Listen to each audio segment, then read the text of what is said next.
विधानसभा उपचुनाव का रण 20 नवंबर बुधवार को होगा मतदान। 20 नवंबर को प्रत्याशियों के भाग्य का फैसला होगा ईवीएम में कैद। केदारनाथ सीट जुलाई 2024 में शैला रानी रावत के निधन के बाद खाली हुई थी।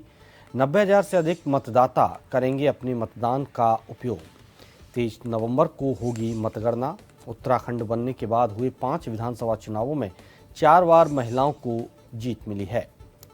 केदारनाथ उन विधानसभा क्षेत्रों में शामिल है जिनमें महिला मतदाताओं की संख्या अधिक है। यहाँ 90,875 हैं। केदारनाथ विधानसभा क्षेत्र में कुल मतदाता, जिसमें से 45,956 महिला मतदाताओं की संख्या है, तो 44,919 हैं पुरुष मतदाता।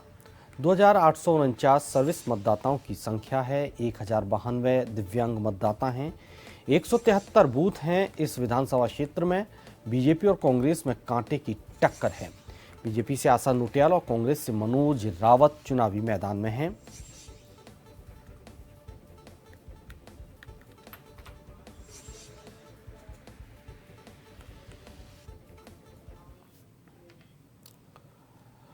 और उत्तराखंड से हमारे संवाददाता हिमांशु बरमूला लाइव हमारे साथ जुड़े हुए हैं, उनसे चर्चा करेंगे। हिमांशु, केदारनाथ विधानसभा चुनाव कल होने हैं। यहाँ उपचुनाव को लेकर कांग्रेस और बीजेपी में हालांकि कांटे की टक्कर देखी जा रही है, लेकिन क्या इतिहास रहा है इस सीट का? काफी बयानबाजी भी हुई, वार पलटवार भी हुए हैं इस दौरान चुनावी अभियान को लेकर। निश्चित रूप से भानु, आपको बताना चाहता हूं कि केदारनाथ विधानसभा सीट पर 18 नवंबर की अगर बात कर ली जाए, शाम 5 बजे प्रचार प्रसार थम गया है और 20 को वोटिंग होनी है और 23 को जो है काउंटिंग वहां पर होनी है। इसको देखते हुए जो है पोलिंग, सबसे पहले पोलिंग पार्टियों की अगर बात कर ली जाए तो कल 7 पोलिंग पार्टियों को, जो दूरस्थ क्षेत्र की पोलिंग पार्टियां थी, उन्हें रवाना कर दिया गया था।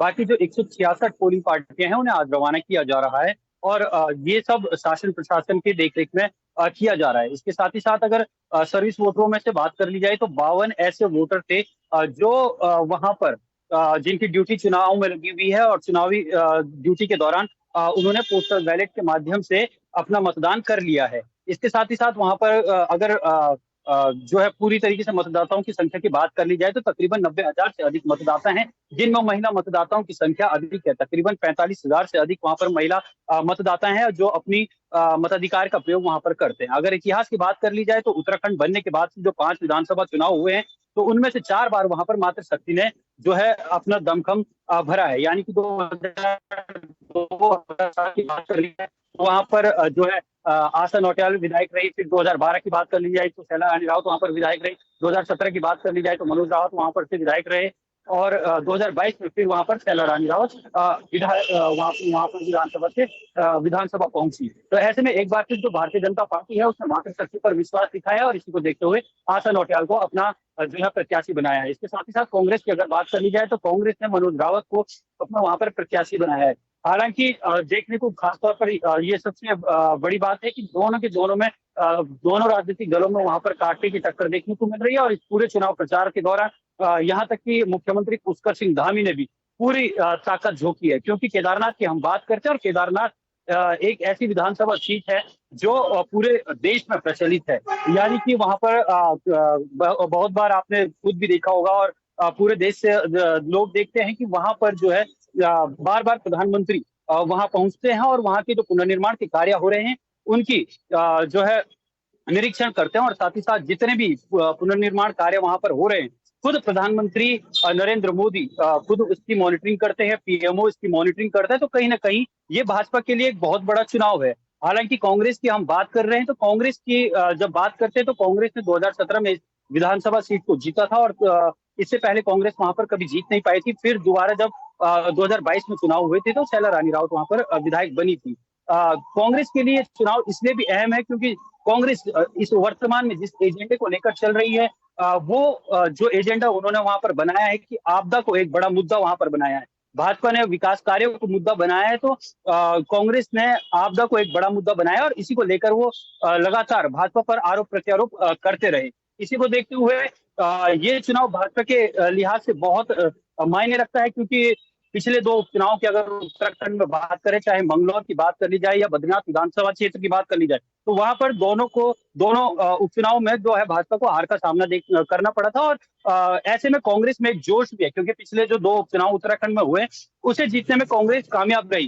कांग्रेस के लिए एक फैक्टर ये भी है कि जोश वाली बात इसलिए भी है क्योंकि भाजपा की बात कर ली जाए तो भाजपा अयोध्या लोकसभा सीट हारी, उसके बाद बद्रीनाथ विधानसभा उपचुनाव हारी। तो ऐसे में कांग्रेस के अंदर एक जोश है कि हम इस उपचुनाव को जीतने वाले हैं। दोनों राजनीतिक दल अपनी अपनी जीत का दावा कर रहे हैं, लेकिन 23 तारीख को जब काउंटिंग होगी तो पता चलेगा कि जो केदारनाथ विधानसभा उपचुनाव हुए हैं उसमें जनता ने किस प्रत्याशी के भाग्य को ईवीएम में कैद किया है। जी भानु। जी बिल्कुल हिमांशु, लेकिन हिमांशु ऐसे में कहा यह भी जा रहा है कि ये एक नाक का सवाल चुनाव बन गया है भाजपा के लिए भी और कांग्रेस के लिए भी। कांटे की टक्कर इस चुनाव में होने वाली है।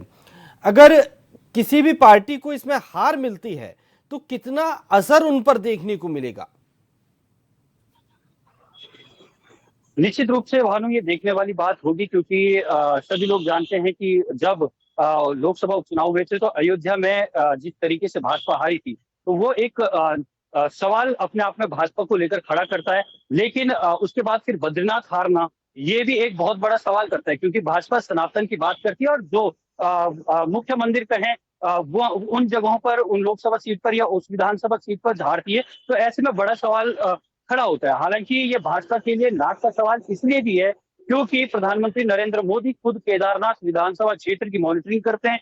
एक तरीके से केदारनाथ में जितने भी पुनर्निर्माण कार्य हो रहे हैं उनके अंडर उनके देखरेख में ही हो रहे हैं, उनकी निगरानी में भी हो रहे हैं। हालांकि बद्रीनाथ में भी मास्टर प्लान का कार्य अब शुरू हुआ है, लेकिन वहां पर भी हार जो हुई थी वो भाजपा के लिए नाक का सवाल बनी हुई थी। अब केदारनाथ में अगर ऐसी परिस्थितियां आती है या भाजपा हारती है या कांग्रेस हारती है, तो दोनों पार्टियों के लिए ही ये नाक का सवाल है। क्योंकि जो कांग्रेस जिस माइंडसेट के साथ इस वक्त चल रही है, जो लगातार आपदा को लेकर जितने राहत कार्य वहां पर सरकार द्वारा किए जा रहे थे उनको लेकर एक बड़ा मुद्दा बनाया था। और प्रधानमंत्री का एक तरीके से जो केदारनाथ में खुद निगरानी करना है, ये भी नाक का सवाल है। और ये भाजपा के लिए उत्तराखंड राज्य की ही नहीं बल्कि देश में जो है प्रतिष्ठा का सवाल है। अगर केदारनाथ विधानसभा सीट हारती है तो ऐसे में देखने वाली बात होगी कि भाजपा की आगे की रणनीति क्या होती है।